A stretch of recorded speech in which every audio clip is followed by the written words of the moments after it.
Now when it comes to budget iPhone cases under like, I don't know, 15 bucks, don't go with ESR, go with a Spigen. I'm so surprised at how well this product does in terms of protection, but there's one feature on this product that I absolutely abhor. I'm testing 50 cases to find the best 5. This is review number 12. Because I'm a reviewer, not an influencer, for the iPhone 17s, my scoring system is based on what the iPhone actually feels when it hits the ground on its corner, on its face, as well as on its camera lump. Each case gets dropped 30 times. So when I say it's terrible, it's because I've got the data to back it up.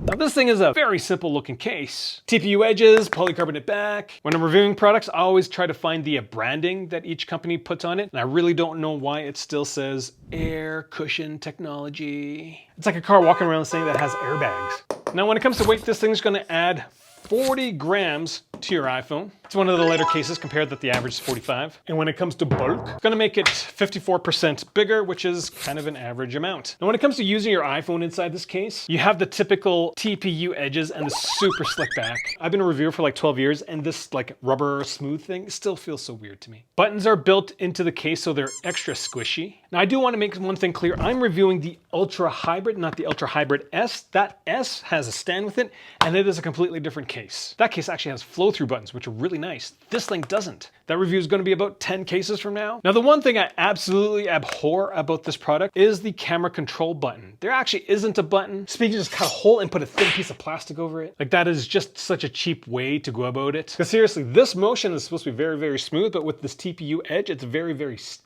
Oh, I hate it so very, very much. Now, when it comes to MagSafe accessories, pulling things off required 12.8 newtons. To push things off was pretty tough at 14.3 newtons. Strength of the case is 37% above average. So go ahead, do this. Now in terms of protective design, again, this case has airbags in the corners or air cushions. The cavity of the air cushions are substantial. The raw corners themselves, they're only they're 2 mils thick.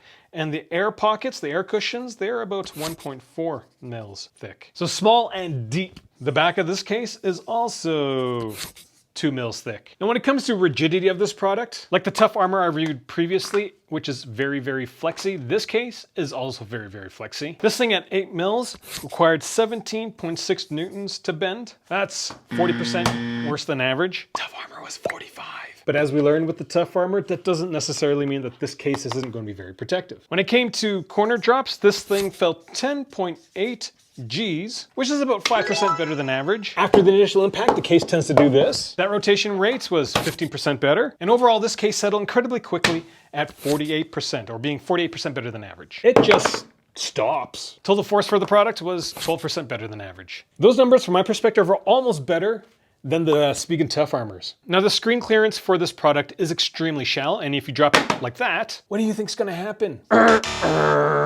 Unlike the Tough Armor, Spigen decided to use a squishy top for the product, so yeah. For the camera lump, this is just a piece of TPU, so when you drop it, it bounces a tiny bit. Initial impact was very, very average. Settling was also very, very average. The total force was actually almost 18% better. And that's because, like corner drops, this thing settles incredibly quickly. So other than the failed face first drop test, this case is about 10% less bulky than the Spigen Tough Armor, and it puts up protection numbers that are almost as close. So would I get this product if I wasn't a reviewer? The short answer is no, because the buttons are terrible. But if you're looking for a budget case that performs decently, this is a good pick. Just as long as you don't do that. Drop it on his face a lot. I'm reviewing 50 cases to figure out what the best 5 are. If you haven't subscribed, make sure you do, because I am dropping a video every single time I finish a case review, which is almost gonna be daily now, hopefully.